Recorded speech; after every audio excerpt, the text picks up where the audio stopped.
because I love drag queens. supersede you. Spell it, bitch. Get off my mic. Spell it, bitch. Get off my mic. No, so we're moving on to another amazing guest. I'm calling him the LGBT Black Hemingway of all fellas across the world. Eddie Pierce is here to talk about his new book, Love Change 2.0. Welcome, Eddie, to the show. We love Eddie. Oh, thank you. I love you all too. So I've had a chance to read some of your book. I haven't read all of it, but tell us. So obviously, I think you love love, right? Yeah. Are you in love currently? No, not currently. Working on it. So I'm wondering, like, where do you get your inspiration for these books? And it's just, these books, the Love Change 2.0, they're so nicely described. I mean, it's like reading a Hemingway novel for me, and that's one of my favorite authors. Thank you. But it's so descriptive, and you kind of know exactly what mood they're in, what they're feeling, what they're going through. Where do you get that inspiration for those characters? Well, my writing always pretty much starts in a very personal place. It always starts with, honestly, a lot of times it's my way of trying to figure out the world, trying to figure out what's going on in my own life.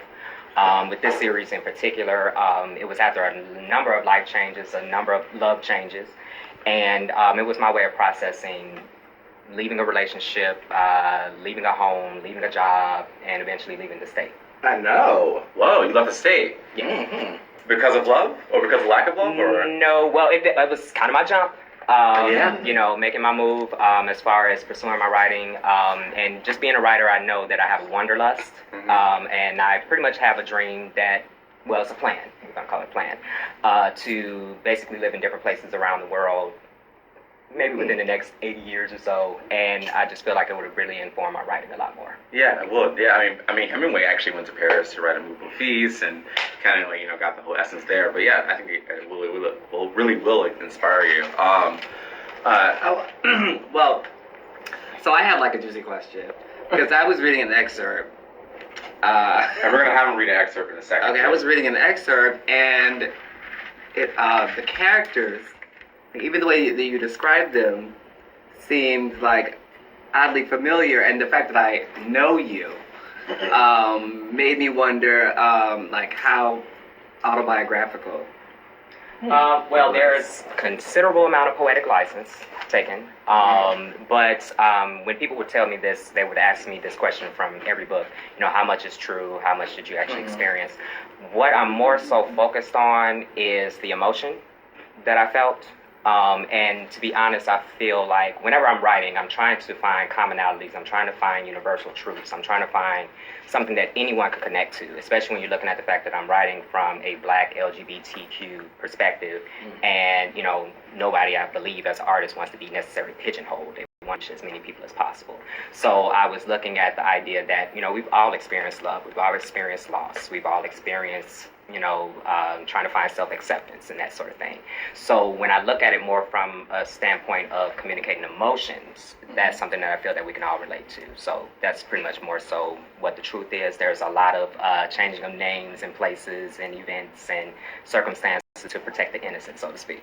So you won't get sued, basically. That's the innocent. That's what I heard. Right. We just talked about checks. I mean, so going to that emotional state where you have to really describe, like, exactly how you feel about a certain person, or, I mean, you do a really good job of telling us, the reader, what you're feeling and what that emotion means. How do you go to that place? I mean, it's got to be both painful and also ecstasy, in some regards. That's an excellent way to describe it. Well, here's the thing. Whenever I'm writing, it doesn't necessarily start off as something that I know I'm going to share. So what I've been taught in the past was the things that you are scared to write about, those are the things that you need to write about. It doesn't mean that you always share them. I mean, for the things that I have put out, there's a considerable amount of more, things, more personal things that I haven't shared that were written. But it's kind of easy to be in that place sometimes. I mean, you're feeling what you're feeling. If anything, it's owning your feelings, it's recognizing your feelings, recognizing, like I said, just what you're feeling. With this book in particular, what I was looking at was the idea that the central character that pretty much follows the series, Saran, fictional character based mostly off of me. Middle name, everything, right? Real obvious, right? Just in case you missed it. Right. But he came off as the victim. He came off as the, the one that, this poor little innocent guy. And with this, I wanted to look at the other side, especially when you're looking at relationships and you think about breakups and that sort of thing. It's very easy to focus on your side, what you perceive, what you experience. I wanted to explore, well, what did the other person feel? And so in this, I'm looking at Saran's partner, Rodney, and, what was he dealing with? Throughout this whole series. Basically what's happening with this mini-series that I'm doing, I'm looking at the first 2 books from the perspective of other characters. A number of readers have often asked me, and it was the most gratifying thing that they got so into the characters, but what about Calvin? What about Rodney? What about Lee? What about, Cherie? All these other characters? And honestly, in my head, well, they were a plot device. They were just meant to get Saran where he needed to go. But the more they asked me, the more I wanted to know who they were. And so that's how we get to this story, which is a short story. It's Rodney's perspective. So you are self-publishing, which makes you also an entrepreneur. Absolutely. Can you talk about that process and that experience, why you chose to go that route, and then how that has sort of affected the way that you are able to create and put out your product? Okay. Well, basically, in having studied the field, especially even looking at my own degrees and things in English, we looked at the publishing field, we looked at, everything involving writing and the business side of it. And, it was very obvious that we are to break into the traditional publishing scene. To be honest, in this day and age, if you're not a Beyonce, if you're not somebody that already has a following, most big publishing houses will not really even consider you. And I will admit, I think I might have tried maybe 1 query letter, and after that I just thought, well, I can do this myself, especially after the different things that I learned in my master's program, for one thing. And so I looked at it and I said, well, this allows me to creative control. I can do whatever I want to a degree. No one is telling me what I can write about, what I can't write about, who I can put on the cover, who I can't put on the cover. And so that, for me, has just been the greatest freedom. It would be awesome to have a traditional publishing house, backing me financially. But there's been just so much gratification in the sense of what I've learned in the process of publishing my own works. But another part of that was important to me was I looked at the fact that it would have been very hard for me to get my own story out. And so the plan is that eventually I will be publishing other people, making more opportunities for more people to get out and to get their stories out. And my thing is more so, we all have businesses. We're all trying to, keep the bottom line, black versus red, so to speak. Yeah. But I want to focus more on the quality of the story, not necessarily what money it's going to make, and allow more people to get their stories out. Yeah, I know the whole publishing woes. I just finished my children's book in August, and just finding a publisher has been like, whose stake do I have to suck to get this published? Like, it's been that kind of route, Eddie? We're just talking about it's coming down to like That's right, you did it for dinner. I am not that easy. But anyway, you bring up a good point. I do often, especially with the publisher handle on my Facebook and every other social media outlet that I have. I've had people often come to me about putting their work out, and it's just where the business is right now that I'm not in the position to put someone else out. But as I've explained to all of them, I can at least tell you how you can still get it done. Yeah. In the meantime, I can save you from the pitfalls that I went in. I can save you from spending too much money in this area, or I can connect you to the various connections I have, that have helped me to get the covers together, to get the editing done. Even Great Isaac helped me with a book trailer some years back. I saw that. Yeah, I saw that trailer. Actually, I sent him a message. I was like, "Who is that bottom in that trailer?" And he's probably listening right now. I know his name. Because he was like talking about the bottom, and I was like, "Shut up, we don't want to go there." And second of all, he was like, "But ooh, that top," and I was like, "But guess what? She's the bottom. She's the bottom." I was like, great actor, though. They get me every time. Great actor. So, do you want to read something from your book? Love Change 2.0, to kind of give us an idea of your descriptive, I guess, wizardry. Blackwood magic. Yeah, Blackwood magic. Right? All right. So here we go. Rodney pulled up to Hamburger Mary's, jamming to old school a little old school, cool in the game, calling everyone to get down on it.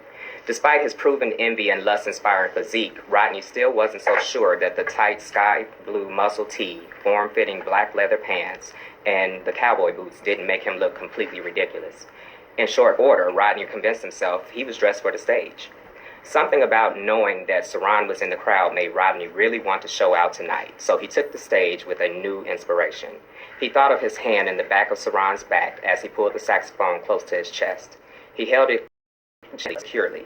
Rodney took a deep breath, and his lips found the mouthpiece, while his mind's eyes saw Saran's smiling lips. After a couple of bars, many of the females joined in with Jill Scott proclaiming, "He loves me" to the world. Like any other night, any other time he played, Rodney's mind was free to roam, free to think about any number of other things, but tonight it was preoccupied with Saran, with the idea of getting to know him and how to go about it looking like a complete fool. With his final notes, Rodney takes a modest bow and steps down from the stage into a small throng of audience. All he wanted to do, however, was find Saran and speak to him, while a potent mixture of sexiness and adrenaline from his performance gave him the nerve. Finally, the DJ put on Aaliyah's One in a Million, and everyone that could paired up for one last slow dance, one last drink, or one last try at a hookup. The crowd parted just enough for Rodney to make out what he wanted at the bar: Saran. Love Changes 2.0, available now at www.rainbowroompublishing.com. You better plug that shit. Yes! Well, let's go round of applause. I mean, that was amazing. I love it. It was so descriptive and so, like, I was there. He You can't talk transformed. to your own without a mic. I'm sorry. I knew she's new here. I love you, Coco. Yeah, it's like the way that you describe things, like you transform the reader to the plays. Yeah. So, and that's like a gift from any author. Thank you. It's Confirmation. It's Trust really me, I read some and they don't do that all the time. How you doing? Lennox had talked about, calling you the, LGBTQ, black, Hemingway. Now, I know some folks that I know who identify as LGBTQ who are writers don't necessarily like to be identified as LGBTQ writers. Do you see yourself as an LGBTQ writer, or how do you see yourself? Or just a writer. Or just a writer or a storyteller? How do you see yourself in that way? Yeah, honestly, I would say writer. Just even going back to my idea of, like commonalities, I think we run into too many problems because we're always trying to label things. I think there's just this natural human inclination to want to categorize things and give it a label and give it a name, but that also divides us. So I'm constantly thinking about, okay, what is the larger, more general, more broad terms that I can use in my writing, in my description of myself, and the description of my writing. So yeah, I would more so say writer. I don't balk at LGBTQ. Obviously. But you ain't all that. You are not a lesbian. Are you trans?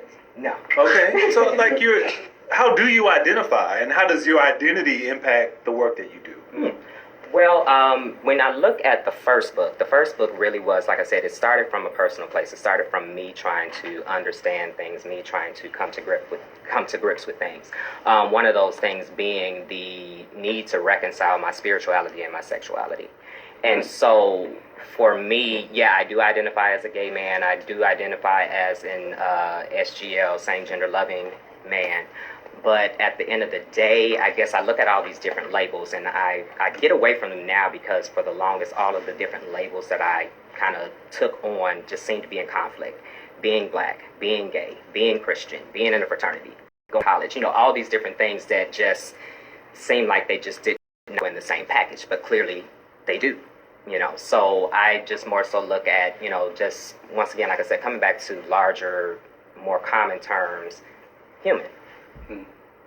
Human stories. Yeah. Which I think is epic. I think you can, as an author, you really can't escape being a gay black male, and then having these stories that talk about being or falling in love as a gay black male, which I think is really pivotal too, because I don't think ever since Elaine Harris or James Earl Hardy, they had these stories that really talked about gay black love, and I don't think these stories are really getting out there now. I think Moonlight is a good film that talks about intimacy and LGBT world.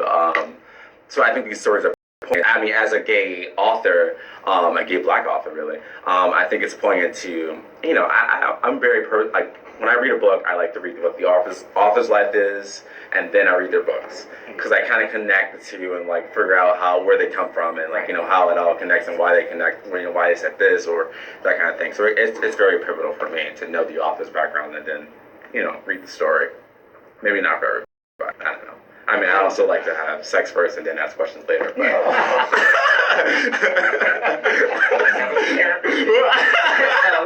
yeah, right. That's why I'm cuddling tomorrow. Yeah. I was just gonna say, I think you're right. Like we don't; our stories aren't told in that light, in the way that, and like you know what Elin Harris did was clearly revolutionary. Yes. James Earl Hardy too, right? Because that was like raunch, and that was revolutionary raunch that we didn't read like in a regular bookstore, right? We had to go seek it out in a different space. So this is a different, and I guess that's my follow up question. Like in this time, right? In this different era. Where does your work fit? Like the Hemingway piece is, I think that's brilliant, right? But like, where do you see your work? What is your contribution to that literature? How do you see your contribution to that literature? Yeah, your legacy. Wow, legacy. Wow, big word. I don't know. Honestly, I look at, even going back to my idea about how hard it is for people to get published, to get their stories out. It's a twofold thing in the sense that I am putting my story out, and I guess to some people it might be another drop in the bucket, but I feel like it fits into the human experience. I feel like it fits in the sense that it is making our voice as black men, as gay men, louder. I feel like it's, as you mentioned, you know, mentioning Elin Harris, James Earl Hardy, brothers that I've read and had the fortune to at least meet Elin Harris and to be connected with James Earl Hardy loosely through social media. You know, continuing that legacy, making sure that doesn't fall away, especially when we think about the conversation we had earlier about the cuddling and the intimacy, and a lot of things now have just gone completely to the erotic, to the sexual side. And so I guess if anything, wow, I don't want to... If I were to say anything, I felt like I'm trying to build on their legacies and to continue that legacy. And it's double-fold, I guess twofold, in the sense that I'm looking at how my writing will build this company that will turn into a place where more people can get their stories out. Yeah, I'm just saying, like, we just named two authors that were gay and black. And I mean, like, do we know any more? James Baldwin. James Baldwin. Oh, yeah. My good friend Lee Hayes from DC. Yes. Passion marks. But that book made a big, you know, it's funny when you speak of, it seems like it comes in like waves. There's not like necessarily a continuum of, you know, our stories, our love stories. Because all of our love stories, let's be honest, will include some form of sex. I mean, it is what it is. I think every love story does, right? No, not really. But Well, there was some. There was some, but not really. But most of the black, gay, I would say specific, you know, material that I have read have had both, you know, intimacy, you know, domestic violence. I mean, a lot of different issues that we face as a community. I just wish that it was more on a continuum, though. It's not. It just seems like, you know, it's books that just pop in and out. I think the good thing about this is that there's kind of this new wave of not just, you know, from a literary perspective, but even on the web, you know, all of these stories that speak about, you know, black gay love and sex and the dynamics to the relationships that we have or trying to have with one another. And I just think that, you know, your work and all these, you know, it helps to keep that story going. The narrative is just still out there in so many ways. And so it's certainly, it's refreshing. We need our own genre. We need our own genre in like bookstores, I think. Bookstores, right? Girl, really? Where's the bookstore at? I mean, or even Amazon. I think a lot more attention would be paid to black gay literature if more of our works were actually adapted to movies. Because that's good. That's a good point. Because you never really hear people, and they write original screenplays and stuff like that or whatever, and they have all these web series and everything like that, but you never hear somebody say, well, you know, there's this, you know, this book by this amazing gay author that's now been adapted to this movie, but to bring attention back to the actual book itself. You know, so I think that's a way to go as well. And you're right. I mean, even with Moonlight, I mean, I didn't know it was a play. before. Right. I had no idea until I got an email from the publicist, and they're like, "Oh yeah, you want to have a play?" I had no idea there was a play before. I just thought it was something, Barry Jenkins drafted up or something like that. But that's a great point. There's also an element of like we have a tendency sometimes, like Elin Harris, from my understanding, women were his Oh my God, they were his black women primary were like, supporters. yeah. Right. Black women particularly were his primary supporters. And we sort of got on the bandwagon and we were into it because it was our story. Right. I think the other piece to that has to do with how we support and take care of those people who put themselves out like that, right? And so we'll self-publish a book, right? We'll spend $20 to get in the club, but not $14.95 for the book. True, very true. You better do that. You gotta preach, I'm just saying. That's what your title. It could be a lot of things. And $600 for Beyonce ticket. Don't buy a book. $14.95. And, you bring up a good point when you mention, women, mention black men. Actually, the next part of this series is a central female character that we're revisiting. She's bisexual, and she is a woman of color. And, basically when I was going through the series and trying to figure out, who am I going to spotlight and that sort of thing, I just saw this gaping hole for the females. Yeah. I thought about all the females that have been in my life that have supported me, and some of us probably have a similar story that we came out to females first, and they were the ones that, had our back and, ready to go banging for us if necessary kind of thing. And so I felt like I had made a big oversight in the sense that I didn't give something to the ladies. So we're working on that. It actually should be out this winter, Love Changes 3.0.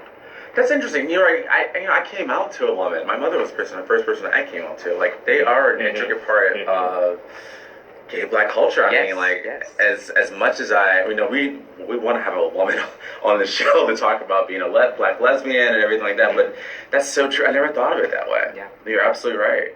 I look at it in the sense that I'm building a fictional world, and it's incomplete. Yeah. Without the female perspective. So it truly is. Wow, that's powerful. Well, you learned a lot here in the SIP. We key and get deep. So tell us. Actually, a question before we get out of here.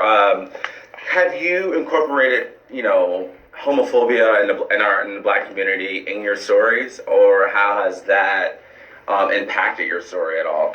Honestly, I feel in a lot of respects I was shielded from a lot of overt homophobia. Really? And so, and maybe more so even, I have to admit, I was very much a homebody, being younger and that sort of thing. And, here we are in Chicago. We have, limited, but we have more safe spaces than other places do. And I remember even at one point thinking, here I am at my job when I should have been working, and I'm on Facebook, and I'm in the different Facebook groups we have, and they're predominantly gay men, And so somewhere in there, I felt like I was just in this whole gay bubble.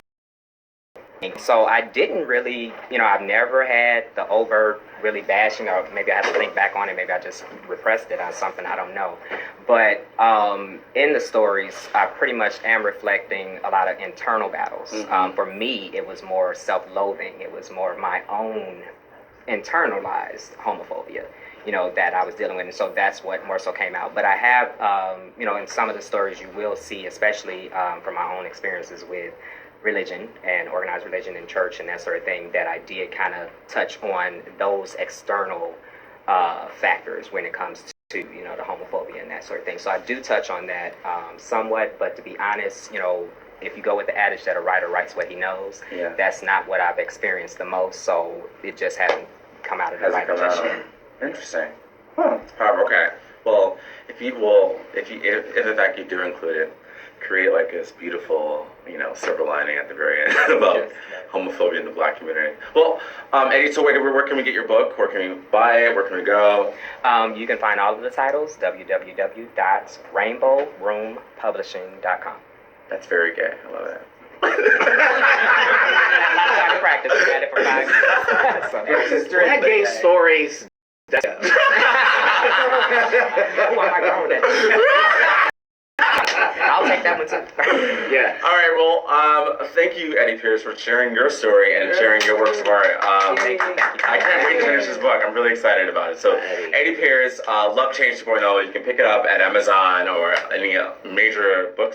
Well, yeah, those are well, there's the thing. If you get to the website, I have the links to the Amazon, to the Google Play. We're working on the iTunes and all of that. So Perfect. All right. We'll definitely gonna be following you guys. So, our thanks to our lovely Keith Green, Yay! who cut his hair just recently. A year ago. A whole year ago. And he saw me 2 weeks ago. I forgot that I cut. I thought he had longer. So thanks to Keith Green for guest co-hosting for us. I really appreciate it. And also Kevin Grays, Cameron Sutton, Karan Blair, Philip, who actually called in. Thank you. My friend, Philip Weathers. Okay, girl, we get it. Alright, so next week is going to be our Moonlight show. We're going to be talking about the film. There's a playwright on, so you want to listen in, and you can call in with your questions for some of the actors as well. So I'm calling in next week. you better call in, Keith Green. Alright, so that's right. from the SIP, we're sending you love and light. I'm Lennox McGee. I'm David Dodd. I'm Isaac King.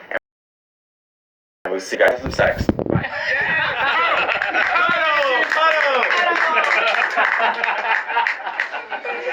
Wow.